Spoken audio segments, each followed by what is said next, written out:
내 하나님 여호와께서 너를 인도하사 내가 가서 차지할 땅으로 들이시고 네 앞에서 여러 민족 헷 족속과 기르가스 족속과 아모리 족속과 가나안 족속과 브리스 족속과 휘 족속과 여부스 족속 곧 너보다 많고 힘이 센 7족속을 쫓아내실 때에 내 하나님 여호와께서 그들을 네게 넘겨 네게 치게 하시리니 그때에 너는 그들을 절멸할 것이라. 그들과 어떤 언약도 하지 말 것이요 그들을 불쌍히 여기지도 말 것이며 또 그들과 혼인하지도 말지니 네 딸을 그들의 아들에게 주지 말 것이요 그들의 딸도 내 며느리로 삼지 말 것은 그가 내 아들을 유혹하여 그가 여호와를 떠나고 다른 신들을 섬기게 하므로 여호와께서 너희에게 진노하사 갑자기 너희를 멸하실 것임이니라. 오직 너희가 그들에게 행할 것은 이러하니 그들의 제단을 헐며 주상을 깨트리며 아세라 목상을 찍으며 조각한 우상들을 불사를 것이니라. 네. 오늘 공동기도 순서에서 우리가 함께 기도했고 또 여러분이 기도하실 때도 개인 기도하실 때도 기도하셨겠지만 지금 팔레스타인에서 전쟁이 벌어지고 있습니다. 팔레스타인 지역을 흔히 말할 때 중동의 화약고라고 얘기했는데 지금 보니 중동의 화약고에 그치는 게 아니라 전 세계의 화약고라고 불러야 하지 않을까 싶습니다. 사람들이 얘기하죠. 전쟁이 일어날 확률이 가장 높은 곳, 지구상에서 전쟁이 일어날 가능성이 가장 높은 곳은 중동과 한반도다. 그렇게 얘기하잖아요. 두 개가 지금 전쟁이 일어날 가능성이 제일 높은 그런 지역으로 생각되고 있습니다. 그 중에 한 곳인 이 중동에서, 그것도 팔레스타인에서 전쟁이 일어나고 있습니다. 지금 현재 진행형이기 때문에 뭐라고 성급하게 판단하기는 어렵습니다. 게다가 우리가 아까 기도할 때도 제가 언급했지만 지금은 또 정보가 너무 과잉이에요. 예전에는 정보가 없어서 부족해서 그냥 미디어에서 얘기하는 그런 얘기들이 다 단 줄 알고 그러고 살았죠. 오랫동안 우리 유신치하 얘기하면 또 연식이 나오는 건데 유신치하 이 군사 독재 시절에는 외신에 의존했습니다. 이 외신을 어떻게든지 접하고 그게 대단한 소식인 것처럼 그때는 타임즈나 뉴스윅 같은 잡지도 이렇게 새까맣게 줄을 그어가지고 나왔었어요. 기억하십니까, 여러분? 우리나라에 관련된 기사가 나올 때는 까맣게 먹줄을 그어서 내보냈어요. 그걸 또 읽어보겠다고 햇빛에 비춰보고 무슨 영수증도 아닌데 햇빛에 비춰보고 막 그랬단 말이에요. 근데 지금은 너무 정보가 많아서 어떤 정보가 맞는 정보인지 판단하기가 어려울 정도입니다. 지금 온갖 이야기들이 난무하는데 그래도 우리가 주류 언론에서 접하는 정보들은 전부 다 이스라엘 편향적입니다. 그냥 하마스에서 저지르고 있는 나쁜 일들, 그게 사실인지 확인할 길도 없는데, 근데 정말 CNN이나 MBC 같은 데서도 그런 뉴스들이 막 나오지 않습니까? 당연히 음모론이 난무하고 또 그럴 만한 사정이 있는 거죠, 지금 형편이. 그래서 우리가 가능한 한 객관적으로 볼 필요가 있습니다. 근데 그게 또 쉬운 일은 아니에요. 다들 일하는 사람들이고 거의 전문으로 거기 뛰어들어 사는 사람이 아니기 때문에 그렇게 하기는 쉽지가 않습니다. 그런데 이스라엘과 팔레스타인 사이의 갈등은 정말 뿌리가 깊습니다. 우리가 추정하기로 기원전 한 17세기라고 추정하는데, 기원전 17세기, 그러니까 1600년대, 기원전 1600년대, 지금으로부터 그러니까 한 3600년 전 아브라함이 그 시대에 살았다고 추정합니다. 이것도 추정이에요. 정확하게 어떤 연대를, 적어도 100년 단위의 연대를 끊기가 어려워요. 아브라함이 기원전 17세기 경에 살았다고 추정합니다. 왜 그렇게 추정하느냐 하면은 아브라함 시대라고 구약 성서가 서술하고 있는 그런 사회상, 어떤 관습이나 이런 것들이 지금 우리가 알려져 있는 그 고고학자들 덕분으로 알려져 있는 그 중동 지역의 사회상과 비슷하기 때문에 기원전 17세기 경일 거라고 추정하는 겁니다. 그리고 숫자도 나와 있죠. 뭐 400년, 500년 이런 숫자가 나와 있어요. 성경에도 나와 있는데 꼭 정확하진 않아요. 자, 기원전 17세기라고 합시다. 기원전 17세기에 갈대아 우르라고 적혀 있는, 지금 메소포타미아지만 지금 중동입니다. 그러니까 이라크 이쪽에, 그쪽에 살고 있던 아브라함이라는 한 사람에게 하나님의 부름이 당도했어요. 하나님이 그를 불렀습니다. 뭐라고 불렀느냐 하면, 너 네 집을 떠나서, 네 아비 집을 떠나서 내가 너에게 가라고 말할 곳으로 가라. 그게 어디라고 얘기도 안 합니다. 동으로 가라, 서구로 가라, 북으로 가라, 남으로, 이런 얘기도 없어요. 그냥 내가 일단 떠나, 그러면 알려줄게 어디로 갈지. 그러니까 이 말을 듣고 이 아브라함이라는 청년은, 비교적 청년은 그 말을 듣고 그렇게 행했다는 거예요. 그냥 행장을 꾸려가지고 자기 가족들을 데리고 떠났습니다. 근데 가라고 한 데가 가나안이었어요. 지금 팔레스타인입니다. 그게 직선 거리로도 천 몇백 킬로가 되고, 아마 아브라함이 걸어갔던 길을 이렇게 되짚어 보면 한 1500킬로 정도가 된다 그래요. 그러니까 도보로, 그 옛날에 도보로 1500킬로를 여행을 해가지고 가나안에 당도한 겁니다. 야훼의 명령대로 그렇게 했죠. 근데 야훼 하나님이 그에게 약속한 게 두 가지가 있습니다. 첫 번째로, 내 후손이 많아질 것이다. 과장법을 썼어요. 하늘의 별처럼, 바다의 모래알처럼 많아질 거다. 과장이죠. 그렇게 많아질 거라는 거예요. 근데 그 시대는 그것보다 더 큰 축복이 없어요. 자손이 많아지는 것, 그것보다 더 큰 축복이 없습니다. 그게 한 가지 약속이고, 두 번째 약속은 뭐냐면, 네가 지금 온 이 땅, 가나안 땅 너의 후손에게 주겠다, 이렇게 약속했어요. 두 가지 약속입니다. 자손과 땅을 주겠다고 약속을 했어요. 그런데 아브라함이 거기 도착해 보니 이미 거기 사람이 살고 있는 겁니다. 오랫동안 살아온 사람들이, 여러 종족들이 거기 살고 있었어요. 근데 아브라함 시대, 그 다음에 이삭, 야곱 시대에는 그들과 다투지 않았어요. 사이좋게 지냈어요. 그러니까 아브라함도 자기가 외부에서 온 사람이라는 그 자아의식이 있었어요. 이게 내 땅이 아닌 겁니다. 하나님의 약속을 받았지만 지금 자기 땅이 아니에요. 그래서 자기가 나그네라고 생각했고 이민자라고 생각했습니다. 그래서 자기 아내 사라가 죽었는데 묘지를 그냥 주겠다고 얘기하는데도 굳이 삽니다. 굳이 사요. 돈 내고 샀어요. 자기 땅이 아닌 겁니다. 그렇게 살다가 자손 낳고 살다가 이제 거의 기근이 닥쳤어요. 그러니까 에집트로 넘어가죠. 가나안 땅은 천수답이에요. 비가 안 오면 농사를 못 집니다. 근데 에집트는 나일강이 범람하기 때문에 비옥한 토지가 있는 거예요. 항상 거기는, 대부분의 경우에는 대부분의 양식이 있어요. 그래서 가나안에 살던 사람들이 먹을 게 없으면 에집트로 많이 몰려갔습니다. 이 아브라함의 후손도 그렇게 몰려갔죠. 내려갔더니 자기 형들이 팔아먹은 요셉이 거기서 내무 대신이 된 거예요. 뿌리 내리고 살았어요. 그러다가 이제 그 요셉을 알던 파라오가 죽고 나서 이제 이놈들은 뭐야? 그러고 이 가나안에서 넘어온 히브리 사람들을, 그렇게 아브라함의 후손들을 노예로 삼은 겁니다. 그 노예 생활을 400년을 했다는 거예요. 에집트에서 노예 생활 400년 하다가 하나님이 모세라는 사람 불러가지고, 야, 너 에집트로 내려가서 내 백성들을 데리고 나와라. 내가 약속한 땅, 그 가나안으로 인도에 가라. 그렇게 명령을 했습니다. 아브라함에게 명령했듯이 모세에게 또 그 비슷한 명령을 한 겁니다.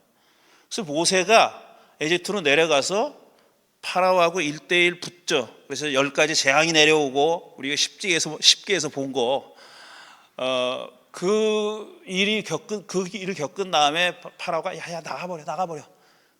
니들 데리고 있어봐야 나한테 득이 안 되고 나가버려. 내보냈어요. 그래서 탈출합니다. 노예들이. 히브리인 노예들만 탈출해요. 에집트에 사는 많은 여러 종족의 노예들이 있었지만 히브리 노예들만 탈출해가지고 모세의 인도를 받아가지고 나왔습니다. 근데 가나안 땅까지 가려면은 거쳐야 하는 광야가 있어요. 그게 걸어서 한 달 안에 갈 수 있는 길이에요. 600 몇 킬로 정도 된답니다. 걸어서 한 달 안에 갈 수 있는 데인데 거기서 40년을 허비하죠. 40년 동안. 40년이 뭐냐면 한 세대가 다 죽을 때까지 기다린 겁니다. 출애굽한 사람들은 다 죽었다 그랬어요. 그러고 나서 거기서 태어난 사람들, 광야에서 태어난 사람들만 가나안 땅에 들어갑니다. 가나안 땅에 들어가 보니 거기 또 사람이 살고 있었잖아요. 아브라함이 갔을 때도 사람이 살고 있었고, 그때는 근데 평화롭게 이웃이 돼가지고 잘 살았는데, 이번에 모세가 이끌고 들어간 히브리 노예들은 야훼 하나님으로부터 어떤 명령을 받았느냐? 아브라함에게는 내가 알려줄 곳으로 가라, 그게 명령이잖아요. 근데 이번에 히브리 노예들, 모세가 이끈 히브리 노예들에게 야훼 신이, 야훼 하나님이 내린 명령은 오늘 읽은 구절입니다. 거기 들어가면 7 종족이 살고 있어. 걔네들 다 죽여.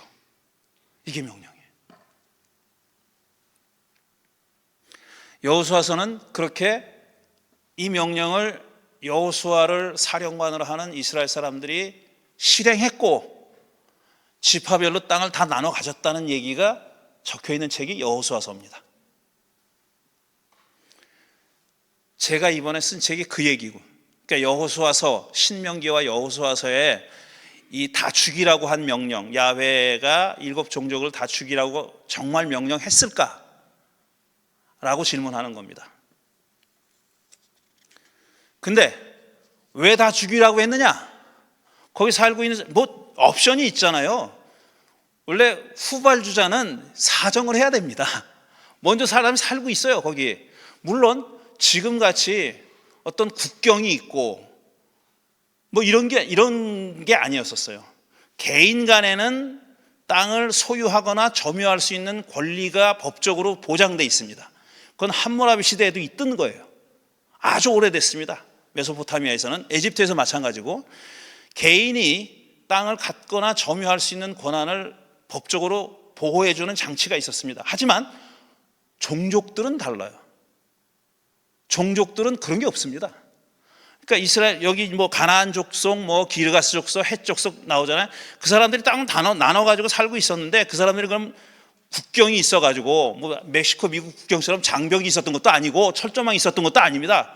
그냥 여기서 여기까지는 우리가 사는데, 거기는 니네가 사는데, 그렇게 살았던 겁니다. 어떤 문서 같은 게 없어요. 그냥 오랫동안 살아왔으니까 그게 권리가 된 겁니다. 그런데 거기에 외부인이 들어간 거예요. 그러면 그 외부인은 빌어야죠. 우리 좀 살게 해다오. 우리가 지금 종살이 하다가 겨우 지금 해방돼 나와가지고 왔거든. 그러니까 우리 좀 뭐든지 할 테니까 살게 해다오. 이래야 되는 거죠. 실제로 여호수아서 보면은 기브온 사람들이, 가나안 족속 중에 한 하위 족속이었던 기브온 사람들이 그렇게 합니다. 이스라엘 사람들한테 가가지고 속이고, 그들을 속이고, 멀리서 온 것처럼 속이고 좀 살게 해달라고 사정을 해가지고 거의 속아 넘어가요. 그래서 기브온 사람들을 원래 다 죽여야 되는데, 이 명령에 따르면 다 죽여야 되는데 안 죽이고 살려둡니다. 그렇게 했어야 되는 거죠. 근데 이스라엘 사람은 그렇게 하지 않았어요. 야훼가 그렇게 하지 말라 그랬다는 겁니다. 다 죽이라 그랬다는 거예요. 그래가지고 전쟁을 합니다. 전쟁을 해가지고 여리고성을 무너뜨려, 아이성을 무너뜨려, 남쪽으로 내려가서 다 성읍들을 박살내, 북쪽으로 올라가서 다 박살내. 그래가지고 11장에 보면, 여호수아 11장에 보면 다 평정이 돼요. 다 끝났다. 이제 평화가 찾아왔다. 그리고 땅을 나눕니다. 이 얘기가, 이 구약성서의 이 얘기가 1948년도에 긴 세월 동안 디아스포라로 전 세계에 흩어져 살았던 유대인들이 팔레스타인에 들어가서 자기네 나라를 만들었을 때, 재건했을 때, 건국했을 때 이데올로기 중에 하나입니다. 우리가 이 땅에 권리가 있어. 무슨 권리? 성경에 있단 말이야. 이렇게 한 거예요. 성경에 야훼 하나님이 이 땅을 아브라함의 후손한테 주겠다 그랬어. 우리가 바로 그 후손이야. 그동안은 우리가 나라 없이 이렇게 떠돌아 다녔지만 이제는 더 이상 그거 못하겠어. 우리가 나라를 세워야 되겠어 라고 해서 딱 건국을 선포한 거예요. 5월 며칠 날 했죠. 1948년 5월 며칠 날 건국을 선포한 겁니다.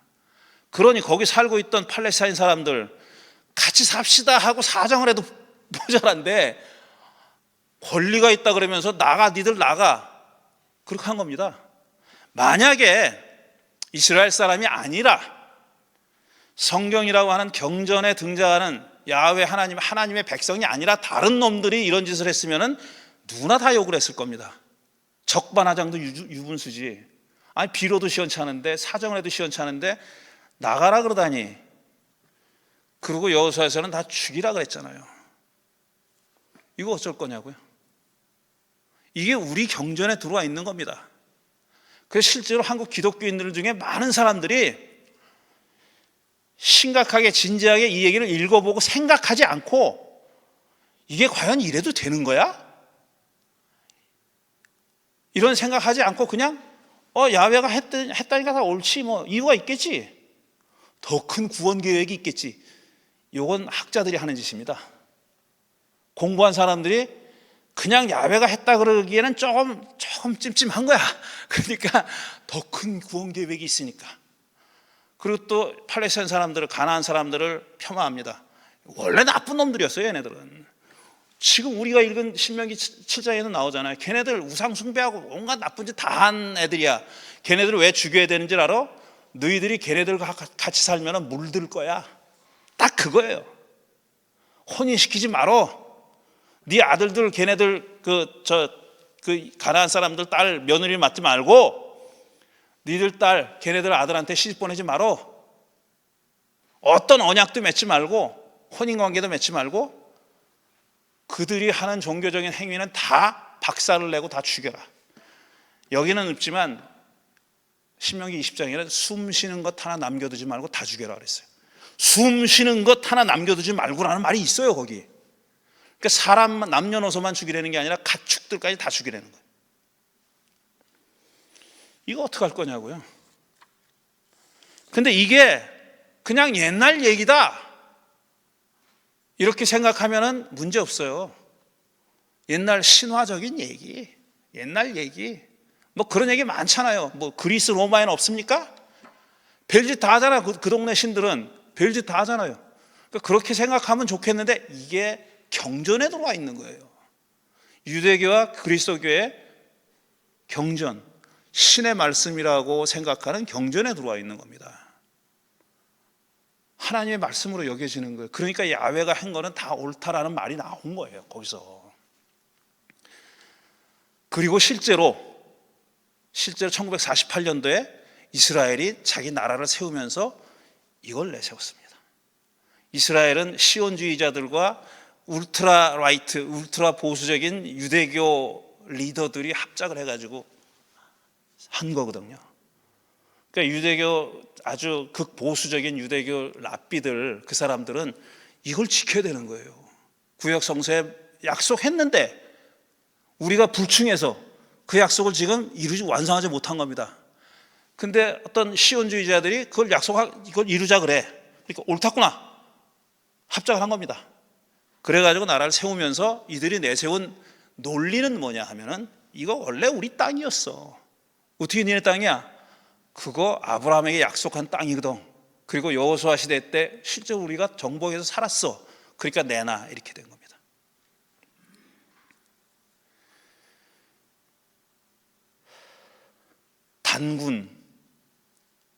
단군이 몇 년도쯤에 살았던 분입니까? 뭐 신화라고 하는 사람도 있고 실존 인물이라고 하는 사람도 있잖아요. 근데 실존 인물이라고 생각하는 사람들은 단군이 어느 시대 때 사람인지 아세요, 혹시? 예? 기원전 한 2300년 경에 고조선을 세웠다 그러죠. 그러니까 아브라함이 살던 시대보다 한 500년 앞선 시대예요. 그리고 다 보세요. 지도를 좀 올려주세요. 고조선 땅이라고 추정되는 그런 땅이 어디냐 하면은 저겁니다. 고조선 땅이었다고 추정되는 땅이 저거예요. 자, 이제 우리가 중국에 가가지고 야 임마 이거 우리 단군이 옛날에 세웠던 나라야, 내놔. 이러면 어떡하게 돼? 이런 미친놈 봤나 그러지 않겠습니까? 얘네들은 그렇게 한 거예요. 차이는 뭐냐? 우리는 신화라고 여기는 사람들이 단군 고조선을 역사성이 떨어진다고 생각하는데, 가나안 정복을 얘기하는 사람들은 그걸 신화나 꾸며낸 얘기라고 여기지 않고 그건 하나님이 하신 일이라고 성경에 나오니까 그렇게 얘기하는 겁니다. 땅 달라 그러면 어떻게 되겠어요? 미친놈 취급받을 거 아닙니까? 단군이라고 있죠. 제가 단군을 폄하할 생각은 없어요. 근데 단군 사진 올려봐 주세요. 보신 적 있습니까? 저 사진? 저게 단군 표준 영정이에요. 단군을 봤습니까 누가? 근데 박정희 시대에 70년대 이걸 표준 영정을 만들었어요. 단군이 이렇게 생겼다. 이제부터 단군은 이렇게 그려. 그리고 표준 영정을 만들었어요. 왜 그랬겠습니까? 독재자 박정희가 필요해서 한 겁니다. 그러니까 신화를 역사로 만드는 그런 일은 왜 일어나느냐 하면은 그건 권력자가 필요해서 하는 일이에요. 표준 영정을 그렸다니까. 저게 단군이라고. 자기가 봤냐고. 언제 본 사람이 어디 무슨 유전자가 발견돼 가지고 유전자 얘기 아니라 1993년에 또 단군 능입니다. 이북에 있는 능이에요. 90년대 초에 우리가 단군 왕능이라고 단군의 묘를 발견했다는 거예요. 그리고 유해도 있다는 거예요. 유해도. 그러면서 저렇게 왕능을 지어놨습니다. 단군 능입니다. 저게. 제가 지난주에 이상희 교수님 와가지고 말씀 들었잖아요. 이거 사실 질문지에 있었어요. 근데 시간이 너무 많이 가가지고 못 물어봤는데, 단군 능에 대해서 어떻게 생각하냐고. 물론 단군 능은 이상희 교수님이 다루는 수십만 년 전 고인류하고는 상관없는 거예요. 그렇죠? 단군이 뭐 고인류, 호모사피엔스 아니라 네안데르탈인이라고 주장하는 거 아니잖아요. 그렇지만 고고학자들이 원래 이런 짓을 한다는 겁니다. 인류가 어디서 기원됐느냐? 지금 정설은 뭐냐? 아프리카잖아요. 아프리카에서 기원한 겁니다. 호모사피엔스의 오리진이 아프리카예요. 근데 처음에 이 고인류학을 발전시킨 사람들은 누구냐? 다 유럽 사람입니다. 아프리카에서 우리 조상이 있어? 웃기는 소리. 그래가지고 아프리카 기원설을 오랫동안 묵살했습니다. 지금은 못해요 그렇게. 이게 다 뭡니까? 정치적인 계산이 들어가는 거예요. 학자들도 그렇게 계산한다니까요. 고인류학이라는 어떤 객관적인 학문을 하는 사람들도 이렇게 합니다. 그래 정치하는 사람들 오죽하겠어요? 오죽하겠어요? 여기서부터 잘 들으세요. 여기서부터 오해하지 말고. 가나안 정복 이야기는 뭐냐 그러면? 그걸 어떻게 읽어야 될까? 긴 얘기는 책을 보셔야 돼요. 그러니까 여러분한테는 책 사라고 하는 제가 다 증정하잖아요. 그러니까 책 사라는 거 아니에요. 다 드리잖아요. 우리 교우들한테는. 목사님 드리겠습니다. 오늘 오신 목사님도. 이거는 그러니까 이런 겁니다. 어느 정도 근거가 있어요. 확실하게 빼도 박도 못하는 빼박 증거가 있는 건 아니에요. 성경과 성경 이외에 어떤 빼박 증거가 있는 건 아니에요. 제가 지금 말씀하는 내용에 빼박 증거가 있는 건 아니에요. 그렇지만 성경을 잘 읽어보면 이렇게 개연성 있게 추정할 수 있는 가능성이 있습니다. 그래서 그걸 한 거예요. 뭐냐 하면은 가나안 정복 전쟁이라는 것 자체가 일어나지 않았어요. 그건 고고학자들이 100%, 120% 확언하는 겁니다. 이스라엘이 가나안 땅에 들어갔다고 추정하는 1200년, 기원전 1200년, 1100년 시기에, 그러니까 후기 청동기 시대입니다. 그때 이런 대규모, 여리고성이나 이런 데서 대규모 파괴가 일어나지 않았습니다. 그거는 객관적인 증거예요. 여리고성은 이스라엘 사람들이 거기 들어가기 오래전부터 폐허였어요. 사람이 안 살았어요. 기원전 8000년 전에는 살았어요. 굉장히 오랫동안 융성했던 큰 성읍입니다. 그런데 어느 시점부터 사람이 거주한 흔적이 없어요. 그냥 폐허였고 그때 이스라엘 사람들이 거기 들어갔어요. 그러니까 이스라엘 사람들이 본 거는 뭐냐면 폐허가 된, 봤다 치면 폐허가 된 여리고성을 본 겁니다. 거기 사람이 뭐 성벽을 돌았더니 무너졌다. 그거는 이야기인 겁니다. 이야기.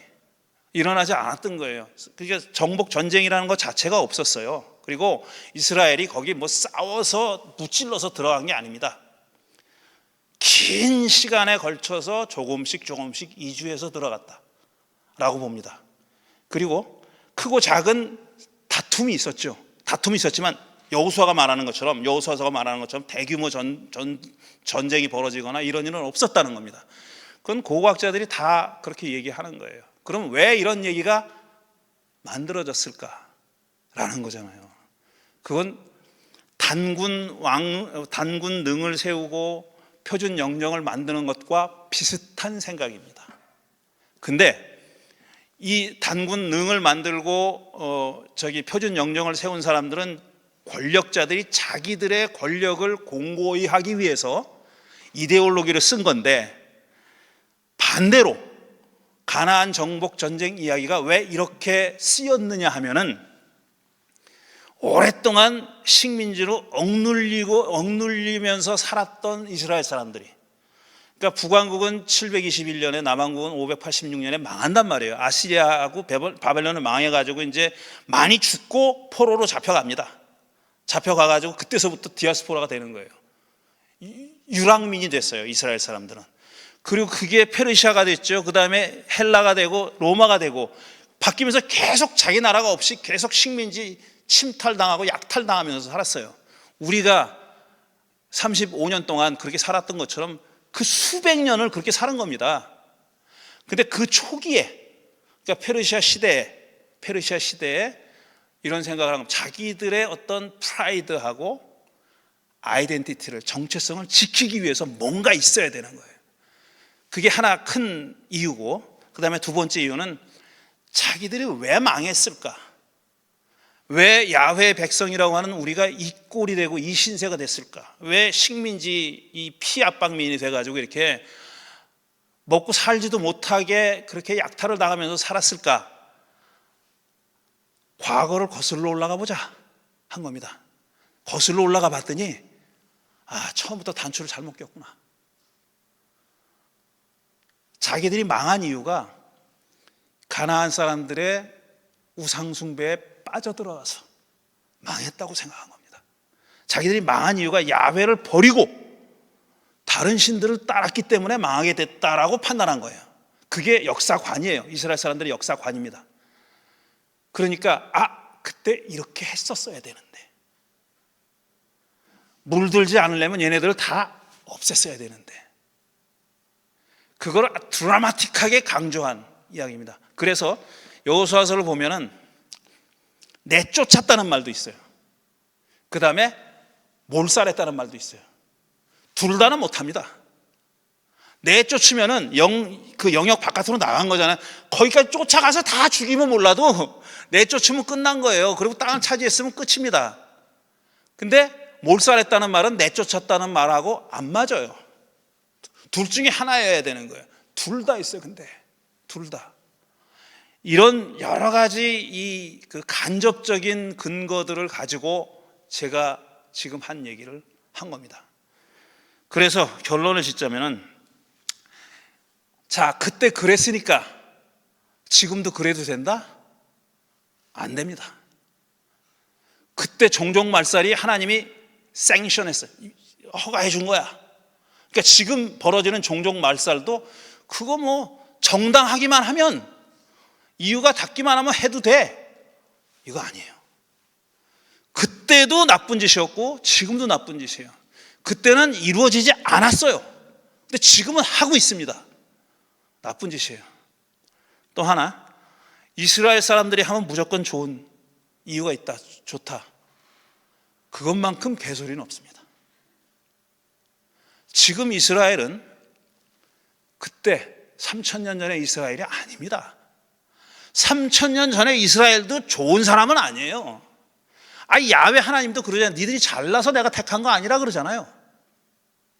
그거 되게 중요한 말입니다. 니들이 숫자가 많고 잘나서 내가 너희를 택한 줄 알아? 그거 아니야. 반대야. 이렇게 얘기해요. 그러니까 선택받았다는 얘기는 좋게만 볼 수 없는 거예요. 그때도 그런 일 안 벌어졌고 지금도 그런 일을 하면 안 되는 일이고 그런 일을 하는 걸 어떻게든지 합리화하려는 모든 주장과 이론은 다 거짓말입니다. 죽이면 안 되는 거예요. 담은 몇 명이라도 전쟁을 일으켜서 죽이면 안 되는 겁니다. 우리 크리스찬들은 그거 안 된다고 해야 되는 사람입니다. 교회를 위해서도 안 되는 겁니다. 신앙을 지키기 위해서도 안 되는 거예요. 순교자가 왜 생깁니까? 안 죽이고 죽은 거 아니에요, 자기가. 저는 그건 굉장히 값진 일이라고 생각합니다.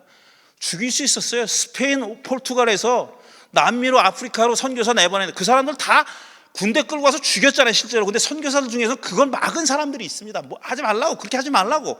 내가 죽는 한이 있더라도 이 사람들 손대지 말라고 한 사람이, 그게 그리스도의 정신. 그렇게 하는 거예요. 복음을 전하기 위해서 전하지 말아야 됩니다. 그렇게 하려면 차라리 안전하는 게 옳다. 너무 책 내용을 많이 얘기했습니다. 그래도 여러분 읽으셔야 됩니다. 자, 오늘 여기까지 말씀드렸습니다. 드린 말씀 되새김하면서 잠시 묵상하는 시간 갖겠습니다.